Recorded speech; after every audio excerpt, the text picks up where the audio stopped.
Irmãos, que a paz seja com todos. Nós vamos meditar nessa noite, dando sequência ao que começamos a meditar na carta aos Efésios, capítulo 1. Domingo passado nós interrompemos a série de mensagens porque precisamos falar sobre vencendo a depressão, né? Falamos de manhã, mas era um assunto extenso, tive que continuar à noite, mas voltaremos então a meditar nessa carta de Paulo aos Efésios, capítulo 1. E temos meditado nas bênçãos espirituais, as gloriosas, maravilhosas bênçãos espirituais que temos em Cristo Jesus. Lembrar que o apóstolo Paulo escreveu essa carta quando ele estava preso aos irmãos em Éfeso por vários motivos. E começamos a meditar, né? No capítulo 1 ele fala, elenca, né, as bênçãos espirituais. E vimos, só para lembrar os irmãos, eleição, predestinação, adoção, propiciação, reconciliação, redenção, remissão, que é o perdão dos pecados, sabedoria, que vem de Deus, discernimento espiritual, a revelação, o Senhor nos revelou quem Ele é, seus propósitos, e o propósito final de congregar todas as coisas em Cristo Jesus, e também que somos propriedade de Deus, vimos isso no versículo 11, em quem fomos feitos herança, havendo sido predestinados conforme o propósito daquele que faz todas as coisas, segundo o conselho da sua vontade, e vimos que tudo isso era para a glória de Deus, né? Que devemos viver à altura da vocação para a qual fomos chamados. Ele vai falar sobre isso depois no capítulo 2, capítulo 3, capítulo 4, né? Principalmente do 4, 5 e 6, que fala da prática da vida cristã. Capítulos 1, 2 e 3 de Efésios é mais a doutrina a nosso respeito, a respeito de Deus principalmente, claro, sempre de Deus em primeiro lugar, e a nosso respeito. Quem somos nós? Por que estamos aqui? Para que estamos nessa terra ainda? Qual o nosso fim? O destino final nosso? Dá tudo aí. Capítulos 1, 2 e 3. É a doutrina, a teologia da Escritura a nosso respeito. E aqui vimos então que tudo isso é para a glória de Deus e que devemos viver, né? Foi como encerramos na semana retrasada. Viver à altura disso, do que Deus nos deu. De quem somos, do nosso chamado. Às vezes não vivemos à altura disso e passamos a imitar as pessoas do mundo, seu viver, seu vestir, seu falar. Eu falei isso na semana retrasada, encerramos a mensagem com isso mais ou menos, que deixamos de entender quem somos, deixamos de entender a que altura fomos elevados. Que responsabilidade é, mas também que glória, que honra. Tudo isso para louvor e glória da sua graça. Como ele diz no versículo 12, com o fim de sermos para louvor da sua glória. Nós, os que primeiro esperamos em Cristo, ele está falando dos judeus, eu expliquei para os irmãos isso, os judeus é que esperavam o Messias, o Cristo, o ungido. Mas agora no versículo 13 vamos entrar na meditação de hoje. Ele fala algo tremendo, inesperado para os judeus, que era em quem também vocês estão, em quem também vós estáis. Ou seja, os judeus esperavam o Messias, e aqueles que creram, claro, no Messias, como Paulo, por exemplo, né? E agora o versículo 13, em quem também vocês estão. Os judeus que creram, como Paulo, como Pedro, que creram em Cristo, estavam em Cristo. E agora os gentios,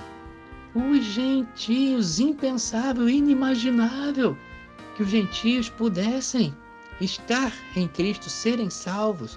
Só os judeus eram a nação, eram os filhos de Abraão. Impensável. Havia uma divisão entre judeus e gentios. Paulo vai falar depois sobre isso, que Cristo derrubou a parede de separação. E dos dois fez um só povo, um só homem, um só povo. Que é a igreja, a nação de Deus. Agora a nação de Deus é a igreja, não Israel. Israel não é mais a nação de Deus. A nação de Deus é a igreja. A igreja é o corpo de Cristo, e Cristo o cabeça, como Paulo vai falar depois. Mas em quem também vocês estão. Os gentios estão em Cristo também. E aqui fala uma grande doutrina, uma grande também bênção, uma bênção maravilhosa, que é da união do crente com Cristo, em quem vocês também estão. Esse em é nele, estamos nele, unidos a ele, estamos unidos a Cristo, o Filho de Deus, o Deus Filho. Que coisa tremenda, maravilhosa! Ele é a cabeça, nós o corpo. E há essa união mística, e mais é uma união eterna. Jamais seremos separados de Cristo. A honra de Deus está envolvida disso, a honra de Cristo está envolvida nisso. Ele é o cabeça, nós o corpo. E essa união, assim como os membros do corpo, as juntas, medulas, tudo isso está unido no corpo humano. A alegoria aqui, a simbologia do corpo humano, que união que há. Assim também, nós estamos unidos a Cristo. Espiritualmente somos o seu corpo e ele é o cabeça, o líder, o cabeça do corpo. Uma união maravilhosa, uma união milagrosa, uma união eterna. Que bênção espiritual! Estamos unidos a Cristo eternamente. Ele jamais perde qualquer membro do seu corpo. Não importa, cada um de nós ocupa um lugar no corpo de Cristo. Cada membro tem a sua ação, tem a sua função. Cada membro no corpo, os olhos, o dedo, os pés, todos têm a sua função no corpo e são importantes, e nenhum deles Cristo perderá. Nenhum dos membros do seu corpo, porque estaria faltando algo em Cristo. E não pode, nele não falta nada, ele é perfeito. A honra e glória de Cristo, do sangue dele derramado na cruz, do sacrifício perfeito, do poder de Deus está envolvido nisso. Se ele perdesse uma de suas ovelhas, qualquer uma delas, a glória dele estaria envolvida. Não, não, não. Ninguém pode nos separar do amor de Deus que está em Cristo Jesus. Ninguém, nada, nem criatura, nada, como Paulo fala em Romanos 8 ali. Estamos unidos a Ele e a glória dele está envolvida nisso. Ah, pastor, mas eu sei de pessoas que ficaram na igreja uma época e foram embora e apostataram e morreram no pecado, na idolatria, no adultério, na fornicação, no sensualismo, em tudo que Deus odeia. O apóstolo João diz: saíram de nós, porque não eram de nós. Cristo não perde nenhuma ovelha dele. Ele diz que as ovelhas estão nas suas mãos e ninguém pode arrebatá-las da sua mão, da mão de seu Pai. A honra dele está envolvida. Que bênção, essa bênção maravilhosa, essa bênção espiritual da união do crente com Cristo. Ele não nos perde e nós não perdemos a ele. A união, essa união que há é eterna. A salvação é eterna entre nós e ele. Que bênção maravilhosa. Em quem também vocês estão. Irmão, você está nele, eu estou nele, nós estamos nele. Que bênção, que coisa maravilhosa saber disso. Toma posse disso. As pessoas estão querendo tomar posse de tanta coisa, não é verdade? Toma posse dessa palavra. Toma posse. E geralmente em termos de coisas materiais. Mas eu digo aqui, em nome de Jesus e para a glória dele, toma posse disso. Você e eu estamos unidos ao Deus Filho, o Todo-Poderoso, que está sentado à direita de Deus e vela por nós e cuida de nós e olha por nós, e nenhuma de suas ovelhas se perderá. porque estamos unidos a Ele. Nesse mundo podemos perder, talvez, um membro do corpo, perder um dedo. Nós, humanamente falando, pode acontecer conosco isso, mas em termos espirituais, isso jamais acontece com o onipotente Jesus, Filho de Deus, em quem também vocês estáis. Depois, aí o versículo 13 continua, mas como é que nós fomos unidos a Cristo? Como tudo isso chegou a nós, essas bênçãos todas que temos falado até agora? Tudo isso, como se concretiza? Como se realizou? Como é que foi isso? O apóstolo Paulo coloca para nós, em quem também vocês estão depois que ouviram a palavra da verdade. Que coisa! Já viu que sempre voltamos a isso? A palavra, a palavra, a palavra, a palavra. É o que Jesus falava, né? A palavra. Ele próprio é a palavra, o verbo de Deus, a palavra de Deus, o Logos de Deus encarnado.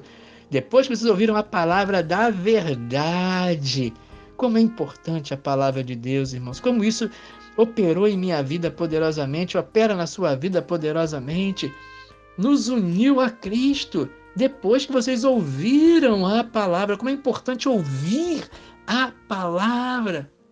Como Deus convida todos os seres humanos, ouçam a voz do meu filho, ouçam o evangelho, ouçam a minha palavra. O povo de Israel parou de ouvir a palavra de Deus, virou as costas para Deus, começou a ouvir outras coisas, e foi o fim trágico que tiveram. Depois que vocês ouviram a palavra da verdade. Só existe uma verdade, meu irmão, meu amigo, só existe uma verdade. É a verdade de Deus, a verdade de Cristo, que é a verdade da palavra de Deus. Não há verdade espiritual além dessa. A verdade, a palavra da verdade. Os Efésios, os Colossenses e outras igrejas estavam passando por muitas dificuldades, falsas doutrinas que estavam vindo, as filosofias humanas, religiões de mistério. Nós também temos a verdade. A verdade não é uma coisa absoluta, é relativo. A verdade para você é uma, para mim é outra.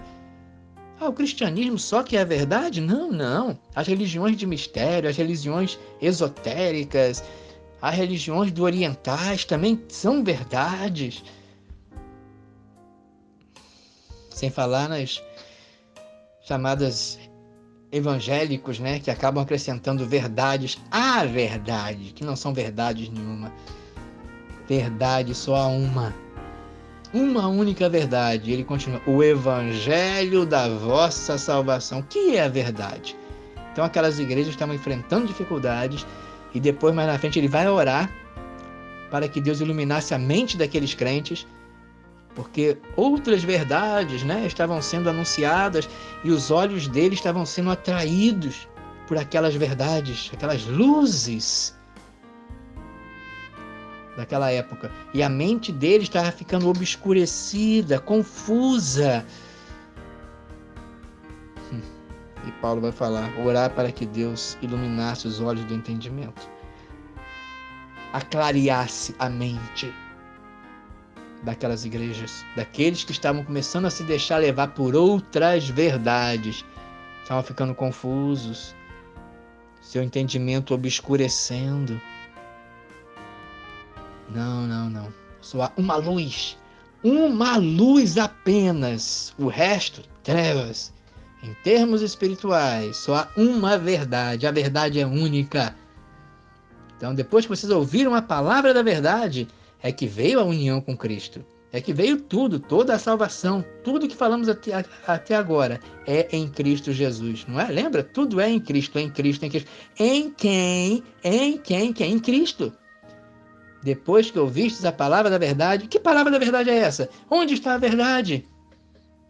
Quando eu frequentava, né, quando eu não era cristão, no tempo daquelas bandas, na década de 80, 90, tinha uma delas que cantava, né? que a verdadeira verdade, né? Onde está a verdadeira verdade? Onde está a verdadeira verdade? Não lembro agora corretamente a frase, mas falava sobre isso. A verdadeira verdade. A verdadeira verdade, Paulo fala aqui, o evangelho da vossa salvação. A verdade é o evangelho de Cristo, o evangelho pregado pelos apóstolos, pregado pelo próprio Cristo, a boa notícia de salvação, o evangelho da vossa salvação, o evangelho que salva. A boa notícia de que a velha história, o velho e bom evangelho. Boa notícia, você cansou do evangelho? Você quer novidades? Você cansou de ouvir que Deus enviou o Filho dele a esse mundo em humilhação? Carne, se tornou um bebê na manjedoura, em pobreza, humilhação. E por fim, foi crucificado na cruz do Calvário, derramou o sangue dele, a vida dele. A vida? Derramou a vida na cruz do Calvário. O bendito se fez maldito, porque escrito está, maldito todo aquele que for pendurado no madeiro. Ele se fez maldição de nós para nos resgatar da maldição da lei. Cansou disso? Cansou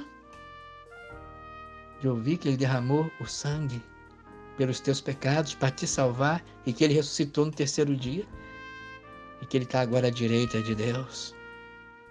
Cansou de ouvir do amor de Deus, de todas as obras? As obras de Deus são maravilhosas, maravilhosas, mas de todas elas a maior foi a entrega do Filho dele na cruz do Calvário por você. Depois que vocês ouviram a palavra da verdade, o evangelho da vossa salvação. Por isso que Paulo diz, não me envergonho do evangelho. Quantos têm se envergonhado do evangelho? Pararam de pregar o evangelho, ou quando pregam é um pouquinho só. Não pregam mais o evangelho da salvação.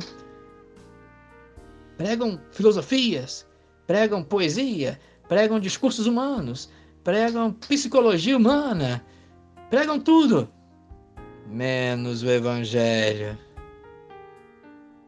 O evangelho que diz que o homem é pecador, que a ira de Deus está sobre a alma humana, que os homens têm que se arrepender dos pecados, senão Deus os lançará no fogo eterno, o inferno.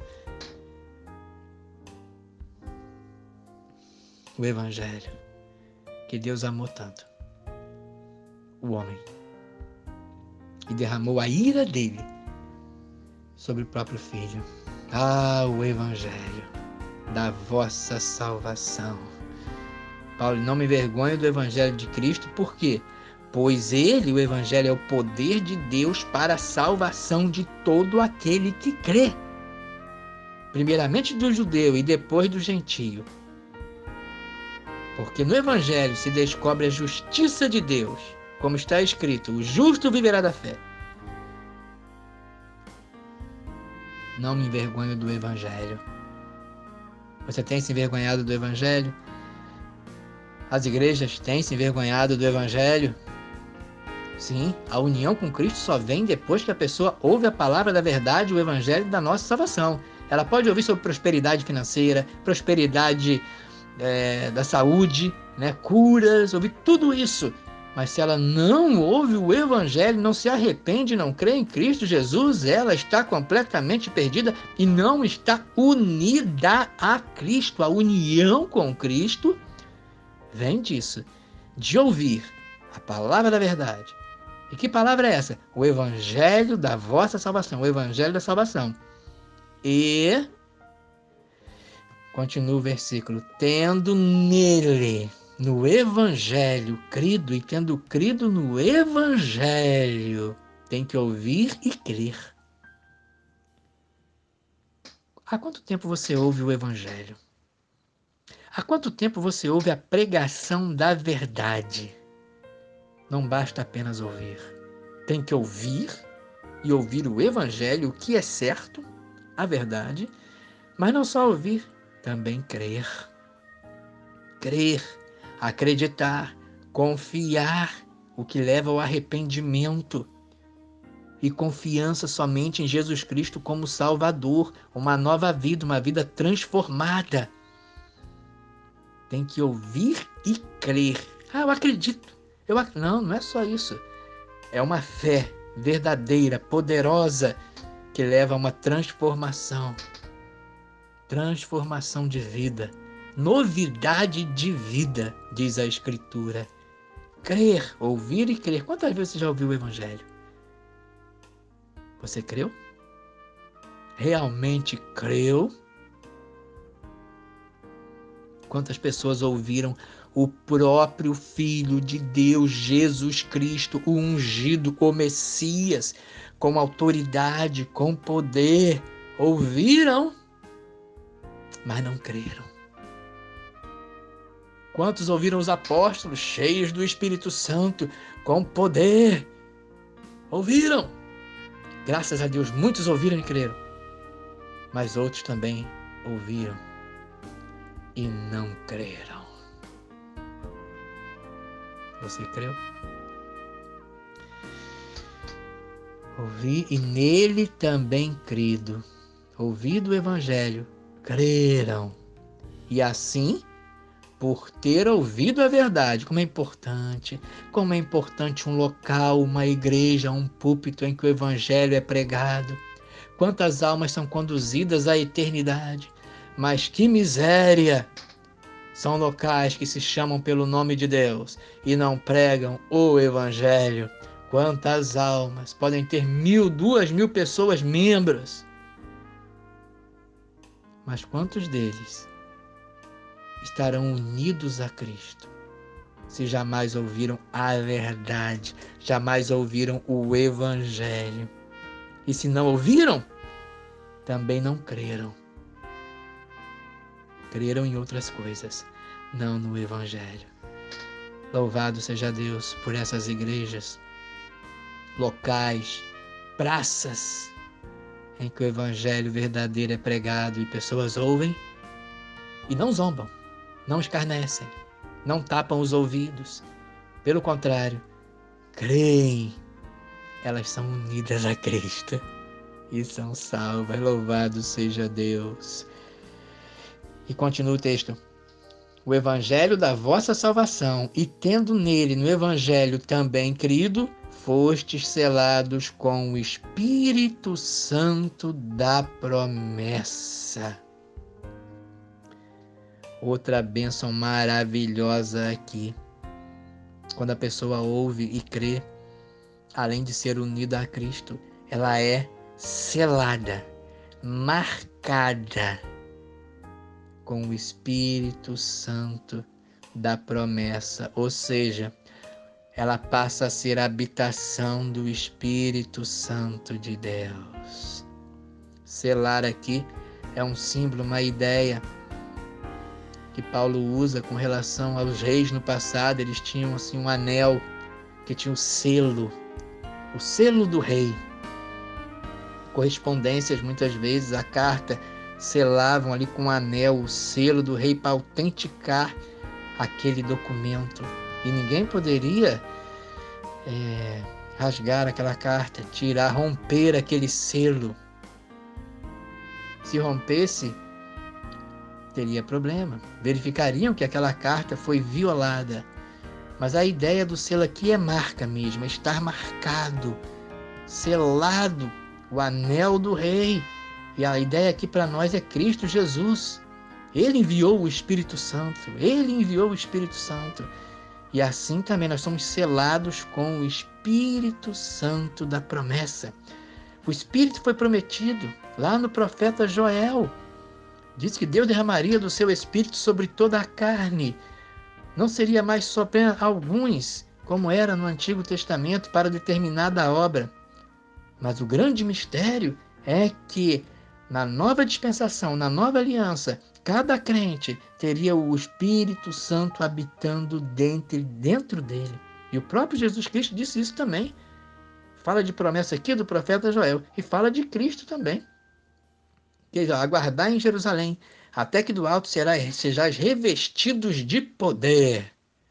E assim foi, o Espírito Santo desceu sobre a igreja. E toda vez que um crente, uma pessoa ouve o Evangelho e crê nele, ela é selada com o Espírito Santo da promessa. Aquela pessoa fica marcada e com uma marca eterna também. A união com Cristo é eterna. E esse selo é eterno. Ninguém pode violar. É tremendo isso. Realmente, a correspondência, quando os reis botavam o selo, de alguma maneira, poderia ser violada. Poderia ser violada. Esse selo aqui jamais pode ser violado. Jamais pode ser tirado. É um selo eterno.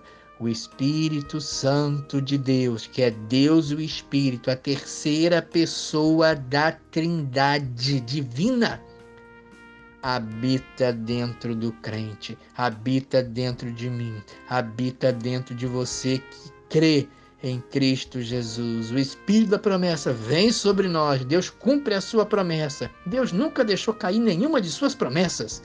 Todas se cumpriram, inclusive essa. E que coisa! Já parou para pensar nisso? Que você tem o Espírito Santo habitando dentro de você? Deus, o Espírito, habita dentro de você?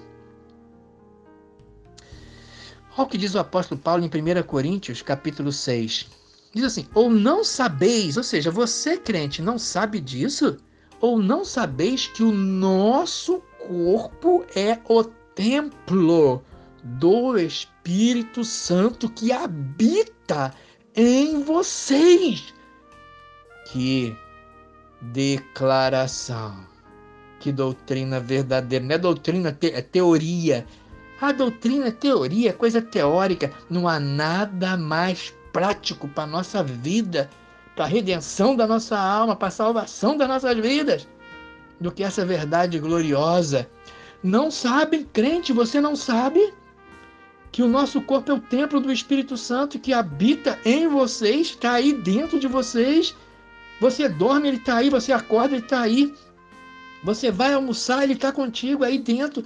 Você vai ligar a televisão. Olha que doutrina prática para as nossas vidas. Habita em vós, proveniente de Deus, e que vocês não pertencem a vocês mesmos. Versículo 20. Porque vocês foram comprados por bom preço.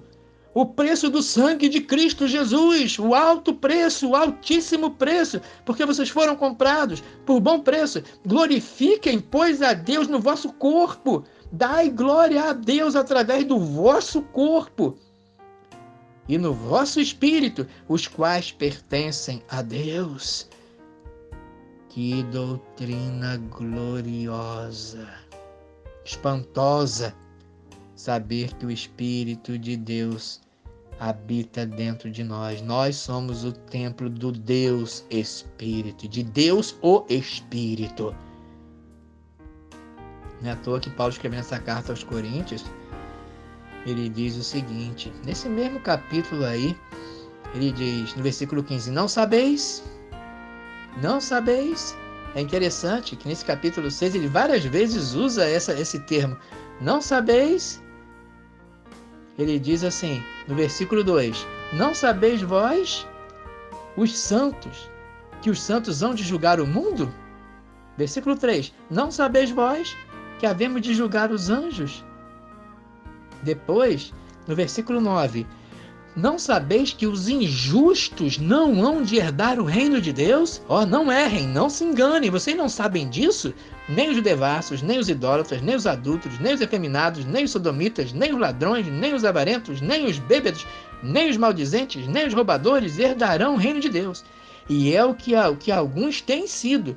Mas vocês, foram transformados, são novas criaturas, não estão mais naquele rol ali daqueles pecados, não pertencem mais àquilo. Haveis sido lavados, santificados, mas haveis sido justificados em nome do Senhor Jesus e pelo Espírito do nosso Deus. E no versículo 15, não sabeis vós que os vossos corpos são membros de Cristo? Tomarei, pois, os membros de Cristo e falo-eis membros de uma meretriz? Não, por certo. Ou não sabeis que aquele que se ajunta com a meretriz, com a prostituta, faz-se um corpo com ela? Porque serão, disse, dois numa só carne. Mas o que ajunta com o Senhor é o mesmo Espírito. Ele fala que é uma diferença. Aquele que se ajunta com o pecado se faz um com o pecado, todo tipo de pecado. Qualquer um que seja, sensualismo, depravação, prostituição, qualquer tipo de pecado. Se você se une ao pecado, faz um com ele. Se você se une a Cristo, as coisas de Cristo, as coisas justas, santas, boas, você se faz um com aquela. E então, quem é o teu Senhor? 18. Fujam da prostituição. E prostituição aqui envolve todo tipo de pecado. Principalmente aqui os pecados ligados à questão sexual. Sensualismo, lascívia, fornicação, prostituição, adultério. Tudo que envolva carnalidade envolvendo sexo. Fujam da prostituição. Todo pecado que o homem comete é fora do corpo, mas o que se prostitui contra o seu próprio corpo, peca contra o seu próprio corpo. E aí então ele diz, ou não sabeis, de novo, que o nosso corpo é o templo do Espírito Santo. Amado, que honra, que glória. Olha, se você não conseguiu, uma coisa só muda completamente o nosso modo de enxergar as coisas nesse mundo confuso, de confusão, de tantos que se dizem evangélicos, crentes, religiosos e têm uma vida completamente contrária àquilo. Olha o que diz aqui. Uma coisa só seria suficiente. Pensa numa coisa. Deus, o Espírito, está dentro de você. Se você é crente, se é que sois, e o Espírito de Santo habita em vós, ele está aí se você creu em Cristo. Quando você almoça, ele está aí. Quando você liga a televisão, ele está aí. Quando você posta alguma coisa na rede social, ele está ali. Quando você dorme, que bênção. Quando você acorda, ele está ali. É o selo. Ele habita. Somos o templo do Espírito Santo de Deus. Se nós começarmos a orar e pedir a Deus que ilumine nossas mentes, começarmos a viver de acordo com essa doutrina e crermos nela, as nossas ações, atitudes mudarão. O que fazemos, o que vemos, o que ouvimos, tudo na nossa vida, ele está dentro aqui. Somos o templo do Espírito Santo de Deus. Deus não está somente lá, assentado na glória. Deus o Pai está na sua glória. Cristo está à direita, no trono também. Deus o Filho e Deus o Espírito está aqui dentro de mim, dentro de você.